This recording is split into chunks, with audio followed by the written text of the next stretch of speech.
Ramai di media sosial, aksi kejar-kejaran terhadap maling di bank.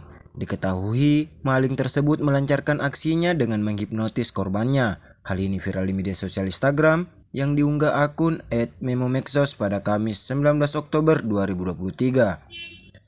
Berdasarkan keterangan video, mulanya ada seorang bapak terkena hipnotis di Bank BJB Wisma Asri pada Selasa 17 Oktober 2023. Menurut tukang parkir di tempat kejadian, pelaku berhasil membawa kabur uang, kartu ATM, serta buku tabungan korban.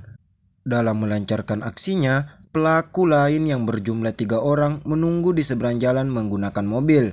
Beruntungnya, tukang parkir menyadari dengan menepuk pundak korban yang terhipnotis. Selanjutnya, korban yang disadarkan tukang parkir dengan ditepuk pundaknya langsung mengejar maling tersebut. Tidak lama setelah aksi kejar-kejaran berlangsung, maling berhasil ditangkap. Tak sampai di situ, warga yang kesal menghajar dan merusak mobil pelaku.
Download Tribun X sekarang, menghadirkan lokal menjadi Indonesia.